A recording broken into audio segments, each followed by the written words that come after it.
Hola, ¿qué tal? Bienvenidos a Teología para la Vida. Mi nombre es Rafael Riveros y volvemos con estos temas de doctrina, de teología propia, acerca de la Trinidad. Y en esta ocasión estudiaremos por qué es importante el conocer la Trinidad, por qué es importante profundizar en esto, porque a decir verdad, en teologías sistemáticas, en tratados teológicos, la doctrina de la Trinidad en los últimos años tiene realmente un lugar no tan preeminente en la teología, sino como relegado en un espacio, digamos, que a la fuerza.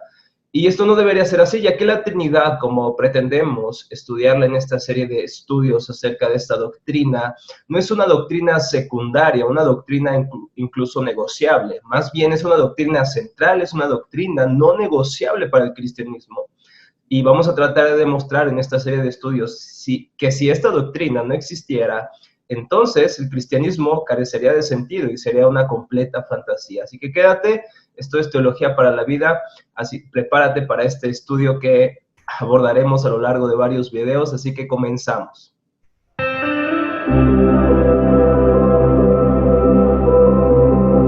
Bueno, la verdad es que cuando pretendemos como profesores, como maestros, estudiar este tema y enseñarlo, realmente es un reto poder hacerlo, ya que implica, además de un profundo estudio, realmente usar las palabras mejor que podamos usar, ya que el lenguaje que normalmente usamos para este tipo de charlas es a veces casi inentendible para muchas personas. Así que el reto es poder comunicar esta doctrina y con la ayuda del Señor pretendemos a través de estas charlas poder comunicar la verdad acerca de la doctrina. Una de las objeciones quizá más comunes que encontramos es que la doctrina de la Trinidad es algo muy difícil de entender para muchos el que no lo entiendan es síntoma de que es una doctrina que puede ser que no sea tan central en el cristianismo o que sea tan importante, pero como decía el padre de la teología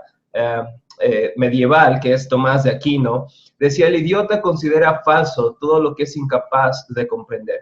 Y muchas veces cuando nos encontramos con el tema de la doctrina de la Trinidad, tratamos de demeritarla debido a esto, debido a que no la comprendemos del todo, que es un tema que al final de cuentas nuestra mente no es capaz de comprender de una manera exhaustiva. Y muchos, su lógica es, si no lo puedo comprender, entonces es algo falso. Y esto es un falso dilema completamente. Hay cosas que jamás comprenderemos en esta vida, pero que existen, que son, que han sido. Y por el simple hecho de no entenderlo, no podemos considerar estas cosas como falsas. Así es con la doctrina de la Trinidad. El hecho de que no comprendamos de una manera grande, de una manera plena, la doctrina de la Trinidad, eso no quiere decir que es una idea falsa. ¿Por qué entonces hablamos de la Trinidad a pesar de que tenemos muchas cosas que no comprendemos? Porque es una doctrina, es la respuesta más sencilla. Es una doctrina que se enseña en las Escrituras. Alguien pudiera argumentar, pero Rafa, esta doctrina no la hallamos en ninguna parte del Antiguo y Nuevo Testamento. Esta palabra no la hallamos, más bien. Y la respuesta es, así es. No se halla esta palabra Trinidad, pero sí hallamos el fundamento para, de alguna manera, demostrar que lo que enseña la Trinidad, que lo que es la Trinidad, es algo que proviene del texto de las Sagradas Escrituras. Pero antes de esto tendríamos que considerar que aunque estudiáramos muchas veces o de muchas maneras la Trinidad, es algo que aún estará más allá de nuestra comprensión. Se cuenta una historia, una anécdota, quizá no sea cierta, pero es una buena ilustración. Dice que un día Agustín de Hipona estaba viendo a un niño ahí en el mar sacando agua con un cubo y le preguntó a Agustín, ¿qué es lo que haces? Y el niño dijo, pues lo que quiero es meter el agua en este hoyito. Y Agustín dijo, eso es imposible. Y cuenta la historia que el niño le contestó, así es de imposible querer meter en tu cabeza el misterio de la Trinidad. Así que vamos a acercarnos a este tema para tratar de comprender un poco la Trinidad, pero no pretendemos abarcar, exhaustar este tema o dicha doctrina, porque hablamos del Dios infinito para mentes finitas. Así que pretendemos acercarnos a estos estudios, o deberíamos acercarnos con realmente humildad, sabiendo que no podemos abarcarlo y comprenderlo todo.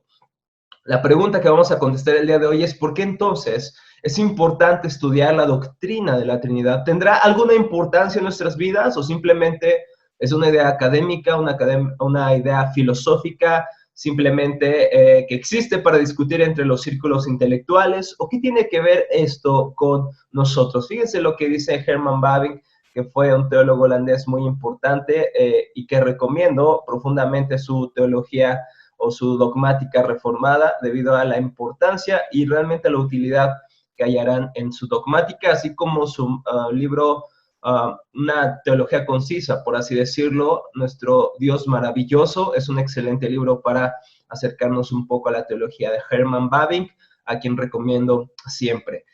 Dice esto, Herman: siempre debemos recordar que al estudiar la realidad del Trino Dios, no estamos tratando con una doctrina sobre Dios, con un concepto abstracto o con una proposición científica sobre la naturaleza de la divinidad. No se trata de una construcción humana que nosotros mismos o que otros han puesto sobre los hechos y que ahora tratamos de analizar y lógicamente desmembrar. Más bien, al tratar de la Trinidad, estamos tratando con Dios mismo, con el único y verdadero Dios que se ha revelado como tal en su palabra. Seguimos, desde luego, a Herman Bavinck. No hablamos de la Trinidad porque sencillamente es un tema interesante o porque es un tema que alguien inventó o alguien creó para entonces después analizar y girar nuestros pensamientos en torno a esta idea. Más bien, es la revelación de la palabra de Dios, la que nos muestra un trino Dios. Incluso estudiaremos en otros estudios la idea de la divinidad en pluralidad, según los judíos en el Antiguo Testamento y según los creyentes del Nuevo Testamento. La doctrina de la Trinidad se deja ver en grandes porciones del Antiguo y Nuevo Testamento. Desde luego, con más claridad en el Nuevo, por eso no deja de tener sentido el que tratemos de hallar la Trinidad en el Antiguo Testamento, ya que Dios se ha revelado de esta manera desde el principio, desde la creación misma. Dios ha revelado una parte de su Trinidad, una parte de quién es Él como ser en esencia. Él es un solo Dios, pero vemos en las Escrituras que hay tres personas que comparten esa misma esencia de Dios. Son Dios, Padre, el Hijo y el Espíritu Santo, son un solo Dios. No son tres dioses, no son tres partes de Dios, son tres personas, pero que comparten una misma esencia. Y esto es lo que vemos en las Escrituras. Así que al tratar de usar cualquier analogía para representar esta doctrina, va a resultar inadecuada. Como dice el doctor Joao Vicky, todas las analogías para la Trinidad finalmente nos fallan y debemos recordar que nuestras mentes finitas no pueden comprender la gloria de Dios, del Dios Trino. Así que las analogías para explicar esta Trinidad pueden en un sentido ser útiles, pero es muy difícil que estas analogías no recurran o no caigan en las herejías del pasado. Así que vamos a guardarnos de las analogías. Así que ahora sí, porque es importante estudiar la doctrina de la Trinidad. Y como dice Herman Bavinck, el artículo de la Santísima Trinidad es el corazón y el núcleo de nuestra confesión, el distintivo de nuestra religión y la alabanza y el consuelo de todos los verdaderos creyentes en Cristo. Me gustaría analizar brevemente esta afirmación. Número 1, el artículo de la Santísima Trinidad es el corazón y núcleo de nuestra confesión. Yo sé que algunos dirán, bueno, ¿es que acaso no era la justificación por la fe, la doctrina sobre la cual la iglesia se cae o se levanta? Sí, la justificación es importante, la justificación es una doctrina importante y central, pero la justificación de fondo trae una visión trinitaria o una confesión trinitaria. ¿A qué me refiero con esto?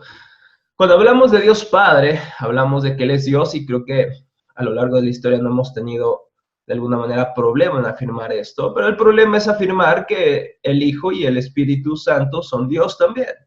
¿Y qué sucedería si el Hijo no fuera Dios? Bueno, el Hijo entonces sería solamente un mortal o sería un fantasma, como algunos herejes del primer siglo decían, que Jesucristo tenía una apariencia de hombre, pero que realmente era un espíritu.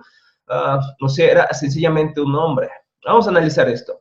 ¿Qué sucedería que Jesucristo solamente fuera un hombre, pero no fuera Dios? Bueno, Él podría venir a esta tierra, Él podría representarnos en un sentido, porque Él es hombre, Pero también tendríamos que decir que su muerte en la cruz será una muerte realmente insuficiente, una muerte incapaz de salvarnos el día de hoy, porque sería la muerte de un simple mortal. No alcanzaría de alguna manera su muerte a cubrirnos a nosotros. Quizá pudo haber cubierto a algunos de ellos o de alguna manera haber muerto por algunos discípulos por su amor, pero eso no expiaría sus pecados, porque no tendría poder su muerte. Ahora, ¿qué sucedería si Jesucristo solamente fuera Dios pero no fuera hombre? Bueno, entonces Él no podría representarnos, Él no podría ponerse en el lugar de los seres humanos porque Él es Dios y no hombre. Así como Adán fue nuestra cabeza representativa delante de Dios, fue el primer hombre sobre la tierra, Él nos representaba a nosotros. Por eso cuando Él cayó, todos caímos en un sentido, así como Él fue nuestro representante, así Cristo siendo 100% hombre, ser verdaderamente hombre y ser verdaderamente Dios, cumplía este rol. Nos representaba como seres humanos, pero también podía pagar una deuda infinita delante de un Dios infinito. Solamente Jesucristo, a ser verdaderamente hombre, y al momento de ser verdaderamente Dios, Él podría pagar efectivamente por nuestros pecados. Él tiene el poder, porque Él es Dios, de cubrir nuestros pecados hasta después de 2000 años que Él ha muerto. Por eso es que la doctrina de la Trinidad es el núcleo de nuestra confesión.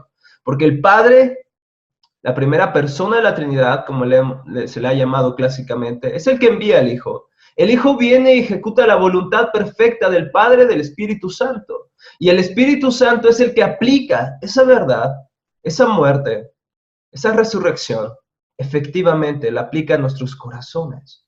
Es un trabajo trinitario, es la obra de la redención trinitaria. Número 2. No solamente es el corazón y núcleo de nuestra confesión, es el distintivo de nuestra religión. En cualquier religión, mis hermanos, veremos que no existe tal cosa como la Trinidad. No existe un único Dios, pero que a la vez es tres personas. Es una esencia, pero a la vez tres subsistencias. Es a la vez un solo Dios, único Dios, singular Dios, pero que existe en tres personas, el Padre, el Hijo y el Espíritu Santo. Si nosotros estudiamos cualquier religión, no encontraremos dicha cosa. Y por último, hermanos, es importante estudiar la doctrina de la Trinidad porque es el avance y el consuelo de todos los verdaderos creyentes. Fíjense cómo termina diciendo esto Bavinck. ¿En qué afecta nuestra doctrina de la Trinidad? No solamente en que es una parte importante de nuestra confesión, no solamente porque es nuestro distintivo como religión cristiana, sino también la doctrina de la Trinidad da consuelo a los creyentes. Es el Dios trino obrando en nuestras vidas todos los días. Todos los días la verdad de la Trinidad debe consolarnos de nuestras decepciones, de nuestras angustias, de nuestros problemas, de todas esas cosas que alteran nuestro corazón, que lo quiebran, que lo rompen. Como la doctrina de la Trinidad te da consuelo. Quisiera leerte en los comentarios, al contestar esta pregunta, ¿cómo la doctrina de la Trinidad te da consuelo en tu día a día? En cuando luchas con tu pecado, cuando luchas con un cónyuge difícil, cuando luchas con un jefe difícil o empleados difíciles.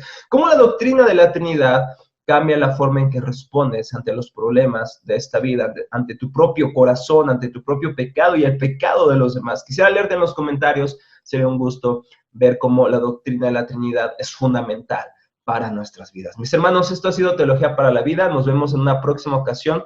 Que el Señor les bendiga. Mi nombre es Rafael Riveros y que al Señor sea toda la gloria